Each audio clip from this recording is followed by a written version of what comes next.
Ambassador Fabian, dear colleagues, Reverend fathers, sisters, and dear friends, there is no title to my talk, but since this year is the 50th year since I started teaching, I thought it might be an opportunity to look briefly at what has developed in the course of Syriac studies over half a century. It makes me feel old.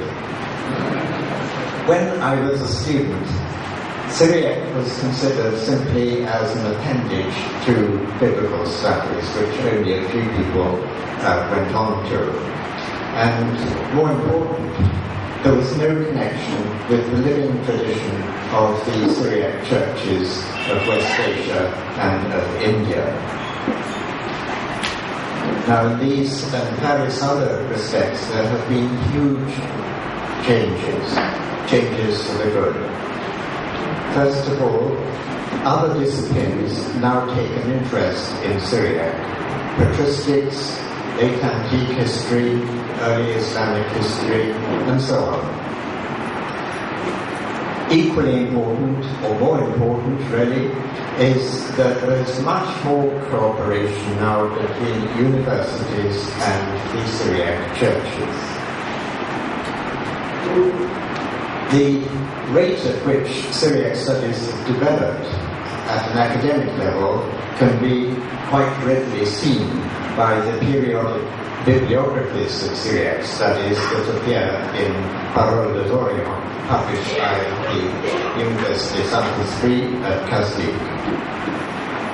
Over 5 decades, just to give you a few figures, the first decade had 7 pages, then 120, then 160, then 250, and the last one for the last 10 years, 375, so a huge increase. Another great change is in the area of conferences. In the 1960s, there were none devoted to Syriac studies. But in the early 1970s, Professor Werner Strockmann took the initiative of having a conference in Kottayam, which for the first time involved bishops from the Syriac churches. It so happened that the Syrian Orthodox Patriarch was in Germany, and he visited the conference and spoke at it along with several of his bishops. The very next year, in 1972, in Rome, was the first International Syriac Conference, the beginning of the series of Syriac Symposia.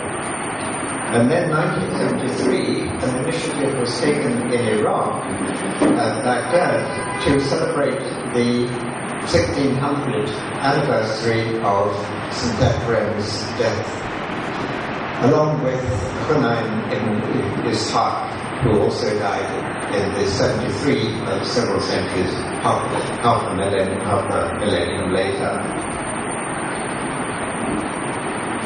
In the 1980s, of course, Seeri began the conferences in 1987, having been founded 2 years earlier, as we've already heard.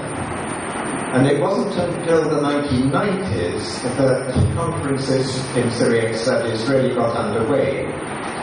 The first North American conference was in 1991, Brown University, hosted by, I'm glad to say, one of my earliest students.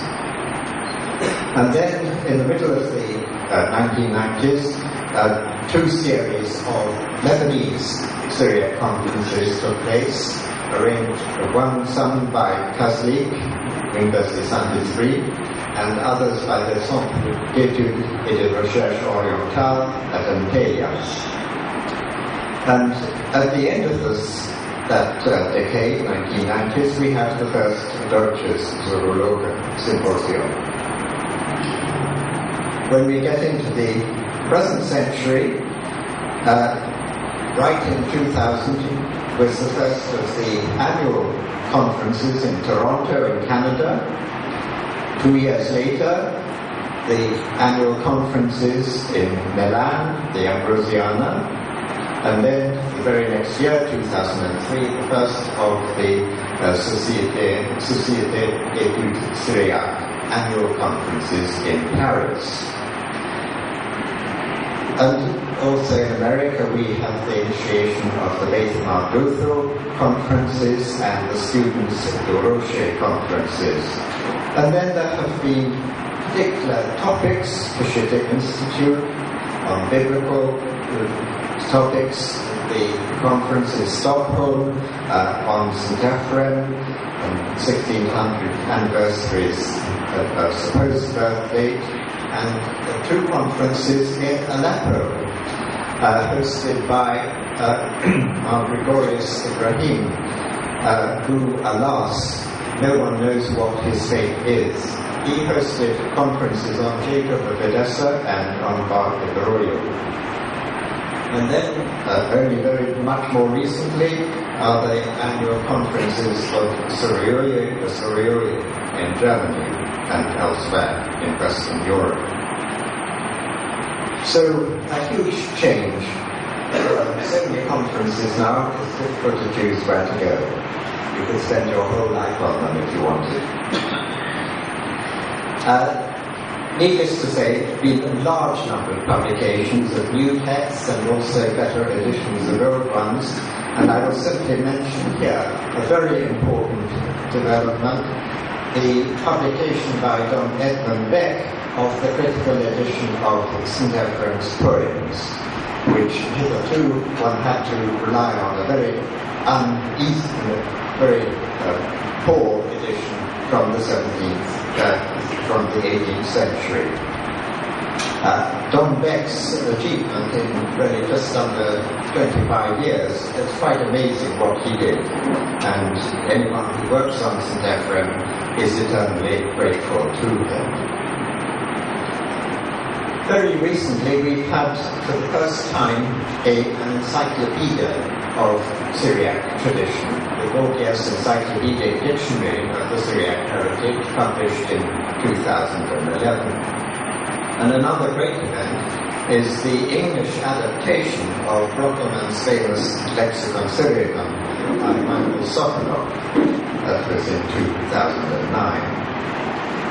Other tools which I shan't develop on but must just mention in passing are the many internet tools, one of which I shall come back to shortly, and the other is the program of digitizing manuscripts in various collections, both in West Asia and in India. Very important undertakings, especially in the light of what's going on in Syria and Iraq at the moment.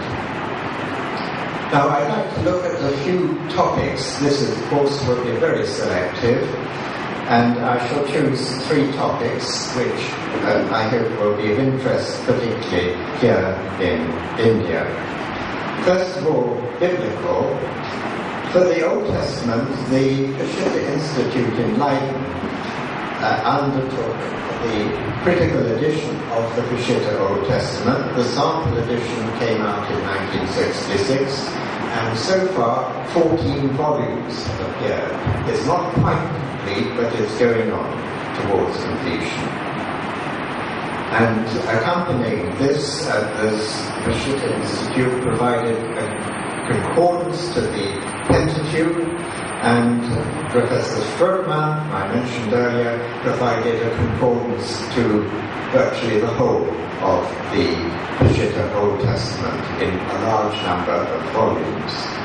And then for the New Testament, there is now an excellent edition of the Pauline epistles for both the Peshitta and Hartleian by the Münster Institute for Textual Studies, New Testament Textual Studies. And for the Gospels, we are blessed by George Piraz's wonderful comparative edition of the Syriac Gospels, with the Old Syriac, the Peshitta, and the Hartleian all aligned. A fantastic, wonderful tool for biblical studies. And the same George Kiraz in America produced a concordance for the New Testament, Peshitta New Testament, something that several people have attempted to do in the previous century but had failed to achieve completion. But George Kiraz did this in really a remarkably short time, part of it in my study in Oxford. The second area I'd like to speak about, very briefly, is St. Ephraim and the other poets, especially Nasai and Jacob. I've already mentioned the completion of the edition of the Madrashe of St. Ephraim by Don Edmund Beck. Another great event was the recovery of 2/3 of the Syriac original of the commentary on the Diatessaron. This had been known previously only in an early Armenian translation. This manuscript certainly originated from Deir Syrian in Egypt, and it was still there in 1950s, early 1950s, so it must have been stolen in the late 1950s, and it came up on the black market. Luckily, it wasn't a private owner who bought it, but the Chesterfield Library in Dublin. And owing to the foresight of one of its trustees, Kevin Cathcart, the library was able to buy both parts that came on the market at different times. One other event connected with especially Ephraim is the publication in 1975 of Brother Robert Murray's Symbols of Church and Kingdom, which has led to a re-evaluation of St. Ephraim. Unfortunately, earlier British scholars, I'm sorry to say, had taken a very negative view to Ephraim's writing. But thanks to Robert Murray's wonderful book, things have changed enormously, and it's been realized largely through his work that poetry is a very important vehicle for theology. For the other two poets I mentioned, Nasai, the patriarchal press of the Assyrian Church of the East, published a photographic edition of the complete text of Nasai's works in 1970 in San Francisco, and there have been single or collected groups of homilies published in the Patrologia Orientalis. Rather more attention has been paid to Jacob Assyro, or Jacob. His homilies against the Jews were published again in Patrologia Orientalis. Werner Stroopman, whose name twice appeared already, published the very interesting collection of homilies of Jacob on the Apostle Thomas, and Jacob's prose homilies have also been published. And very important has been the work of translation. Jacob had hardly been known in translations in English. And here I pay tribute to Father Thomas Calambrando for his wonderful volume, Select Festal Homilies, published in 1997. And Mary Hansbury here has translated the homilies on Mary. A very good development has been undertaken by the Gorgias Press, done by George Kiraz, of bilingual editions of single or group homilies of Mar Yaakov. These started coming out in 2008, and I think there are about 35 classicals which have already been published. And there have been good doctoral studies by Indian scholars on Jacob. So Jacob has been well served in this country, in Kerala. The third area is monastic literature and literature on the spiritual life. I shall simply concentrate here on the East Syriac monastic writers of the 7th and 8th century, where some very important new texts have been published. In the early 60s, first half of the 60s, the late André de Haller, great Syriac scholar, published the wonderful book on perfection by Sartadona, or Martyrius, this is also known, with the French translation, making that beautiful work known in a European language. And then the late David Lane, who was much associated with Seeri, published the works of another monastic writer from around about 600, Shuk Halamare. That was published in 2004. In the case of Isaac of Nineveh, who belongs to the end of the 7th century, we have the recovery of the lost second part of his works, adding 41 new chapters, including 4 sets of chapters on spiritual knowledge, and also we have the discovery of a third part with 16 new chapters, a few actually, which overlap with what is already known. So a great deal more of Isaac is now known. And another great event that has recently happened, we now have a wonderful critical edition of the Greek translation made at the monastery of Marsala in Palestine, around about 800. This is done by Marcel Pira, who isn't an academic, but he works in quite a different field, but he has an excellent knowledge of Greek and of Syriac, and his edition, which is very appropriately published on Mount Athos, where Isaac is highly appreciated. Well, these new discoveries of texts have led to some interesting new conferences and bonds with Isaac. And within the last year, there has been a conference in Moscow arranged by the Moscow Patriarchate and Metropolitan Hilarion Althea, who has translated Isaac into Russian. And another conference, much more recently, this spring, was rather surprisingly in Doha, in Qatar. And this was arranged thanks to the initiative of Mario Kozak at the Lebanese University in Beirut, in conjunction with the University of Qatar. I went to both conferences and they were both most interesting events. 2 other writers I shall mention much more briefly. They belong to the 8th century, slightly later than Isaac. John the Elder, also known as John Daliatha, or the Monastery of the Daliatha, the fine shoots. His letters are now available, published by the late Robert Burley, Carmelite priest working in Baghdad, published in the Patrologia Orientalis, quite astonishingly beautiful letters, spiritual letters. And he also wrote a very important monograph on John of Daliatha.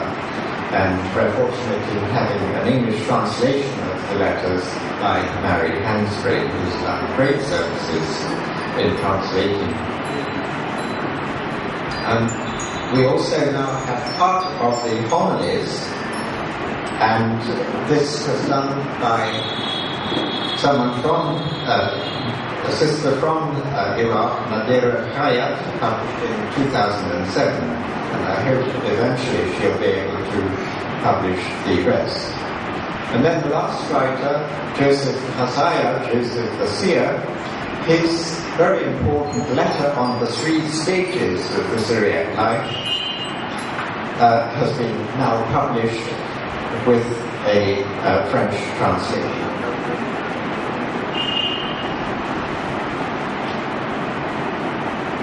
Now, since time is going on, I shall have to skip the one other area which I was going to talk about, liturgy, which perhaps on some other occasion that can be remedied or the written form.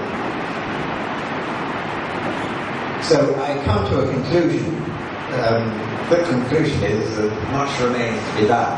So those of you who are younger scholars, don't despair that everything's been done. There's a huge amount more. But much more important, it's necessary to point out that there is now a new challenge for all the churches of Syriac tradition in India in the light of the really terrible situation of the Syriac churches and many others in Syria and Iraq. We've had reference to this already. As a consequence of these events, this means that the churches of Syriac tradition in Kerala have a much increased responsibility to foster and hand on the distinctive Syriac tradition of Christianity. This is not just a matter of antiquarian interest. The Syriac tradition of Christianity is important for the entire church. And this is a point already made by one of the speakers, I forget exactly who. It's the only form of indigenous Asian Christianity. And as world Christianity increasingly moves away from the dominance of Western Christianity, European and American, the role of the Syriac churches as this unique Asian church whose roots go directly back to apostolic times, this role will become increasingly significant. And that's not just in India, but in China and other places as well. As has also been pointed out earlier by Joseph, I think it was, the Christian tradition needs to be seen as having three and not just two lines of tradition, not just the Greek East and the Latin West, but alongside these also the Syriac Orient.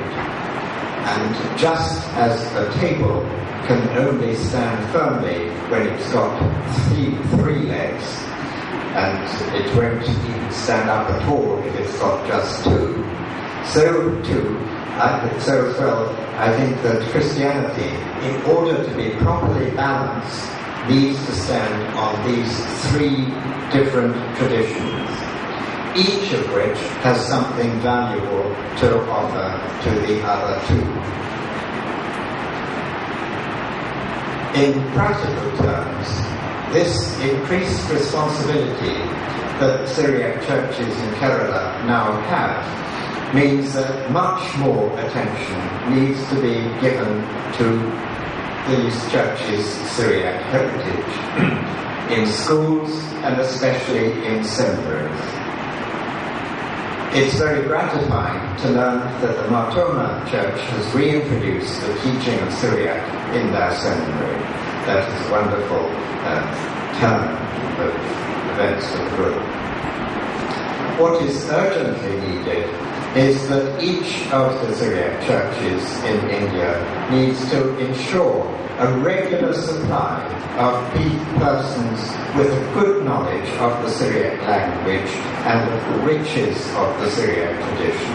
And then these persons can then impart a wider knowledge about their Syriac heritage to a wider audience, both within their own churches and also to the worldwide church.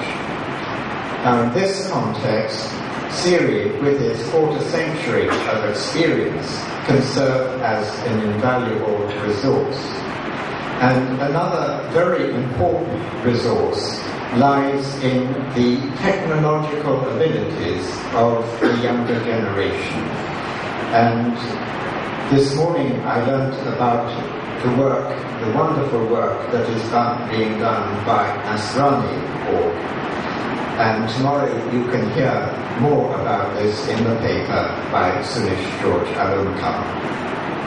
So there needs to be a cooperation between the work of the churches in seminaries and then the work of probably largely lay people amongst the youth of Kerala and the churches using their technical abilities, because much of the future of education, I think, will be connected with the internet.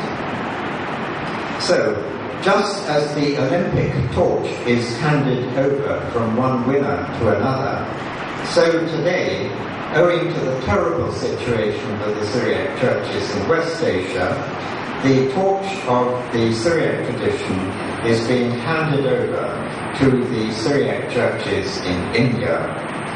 It's a huge challenge and a responsibility that I hope and pray that all the churches of Syriac tradition in India will rise to meet this challenge successfully in coming years. Thank you.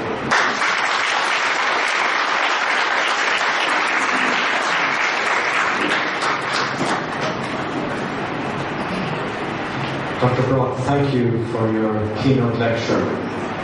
We now come to the vote of thanks, which is given by His Grace Dr. Mar Ampram, alumnus of Gather of Seeri, and Metropolitan of the Chaldean Church of the East.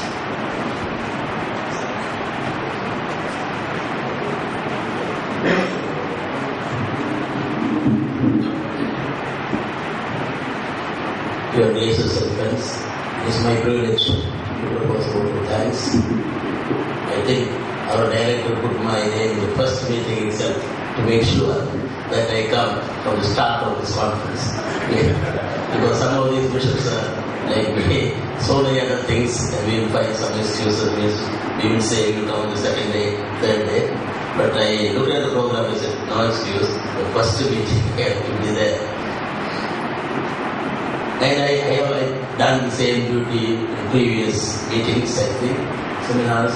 I've been attending all the world conferences, Syriac conferences, and it was a Syriac symposium, I remember in Göttingen, in Germany, 1980, when I first met Father Jacob Tekebarme. He suggested that we should call a meeting in the evening of scholars from Catholic side and non-Catholic side. Those are not Catholics, Anglicans, Lutherans, and the rest. So I called that meeting. I was one of those, along with the late Bishop of Kerala.